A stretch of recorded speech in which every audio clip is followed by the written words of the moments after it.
In today's digital era, radio seems like an ancient relic whose appeal seems to be dwindling into the obscure past of yesterday. With podcasts taking the place of traditional radio programs, it's easy to forget the immense impact that radio had on American culture. Radio's ability to reach masses of people created the radio listener experience, a bond-forming, intimate connection between the listener and their favorite radio station. Along with radio broadcasting came the radio personality, and the game changer in the industry is none other than the self-proclaimed king of all media, Howard Stern. His branded stream of consciousness radio program created what is now known as the Stern Universe, a radio program comprised of cast and personalities caught in a whirlwind of on-air drama, fights, over-the-top humor, and in East Coast fashion, relentless ball-busting.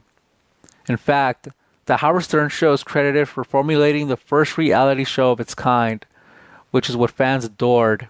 This innovative concoction of hilarity through dysfunctionality rippled the stagnant waters of radio, and for the first time, the airwaves gave way to legions of fans who wanted to participate in the circus show.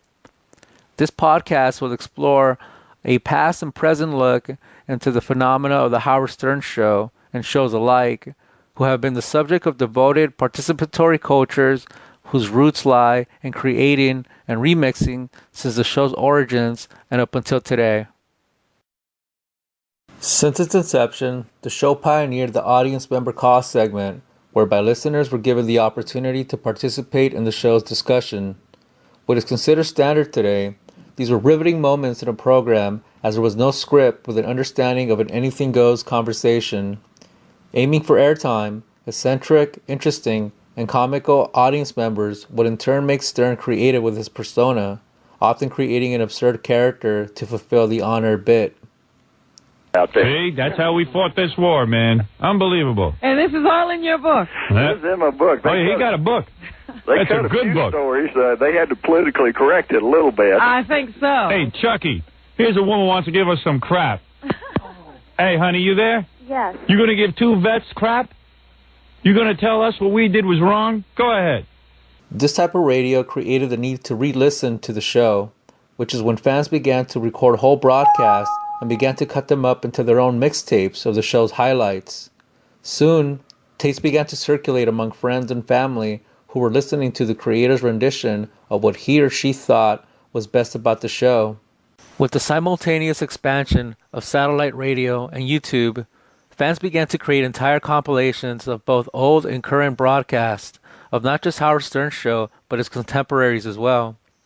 Interestingly, we can think of Stern-inspired shows like the Opie and Anthony Show as a remix of the Stern Show, for they follow the same format. You see, it's a weird phenomenon. The kind of radio that I created has spawned a generation of new guys who go on the radio, and great. I'm happy. I'm happy that in some way that I influenced radio, where I have a problem with a lot of the guys who go on the radio and do a show similar to the one I pioneered, is they go on and they feel compelled to say that I suck, that I don't know what I'm doing, I'm old, I'm boring, I'm this and that. It's a rant, and it's insulting to me that if you're doing my show to the point where you're doing bits that I do and an act that I do, at least have the common courtesy to say, hey, our inspiration was Howard. Further still, podcasting megastar Joe Rogan modeled his show after the Opie and Anthony Show. Well, earlier today, Joe stopped by the RT studio in LA to talk to me. I first asked where the idea for his groundbreaking podcast came from.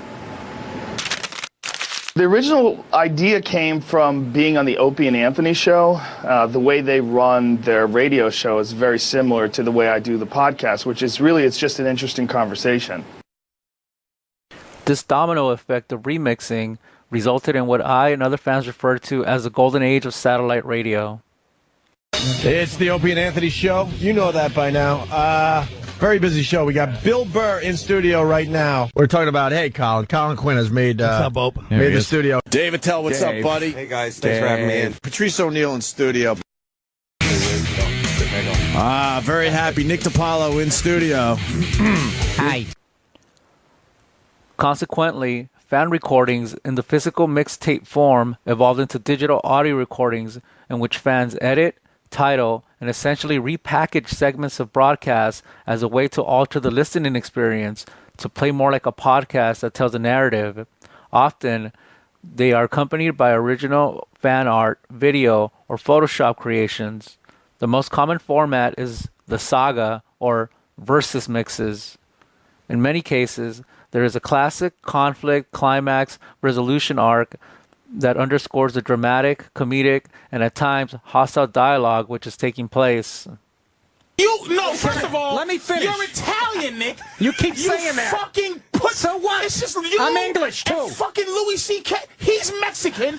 You're an immigrant. He's an immigrant, but you took white. David, come here. I want to bestow an honor upon you that I have never done. Please. I'll tell you what. Don't Ron worry, can it's safe. do. Kenny, it's safe. You should make Ron. I am taking this off. Oh. On your first day, we know your name. It is David. It is David. You no longer need a name tag. Where were you for the past 10 years? You were a third-rate middle in Arizona doing the wagon wheel shit. What do you know about? And you were a stockbroker. Yeah, but you know what? I don't carry myself like I'm the living legend of comedy.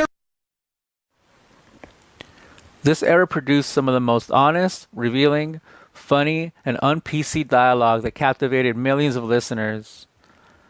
These types of fan mixes and compilations on YouTube has and is the primary way for fans to share, archive, and preserve memorable show history. Today, mediums like podcasting, webcasting, and I dare say most forms of reality-based entertainment are all derived from the Howard Stern radio show. And even though the show is still a success on Sirius XM satellite radio, show purists feel that new management has diluted the essence of what the show once stood for. Similarly, the Opie and Anthony show is no longer on the airwaves, a rise and fall attributed to language that went too far during the off-air hours. Loyal fans gravitated to the boundaries shows like this pushed. Comedy and free speech intertwined, giving listeners an intimate glimpse into the lives of on-air personalities. Sagas and versus mix uploads on YouTube captures a niche but eclectic fan base that since the beginning has been actively involved and expressing their love for the airwaves.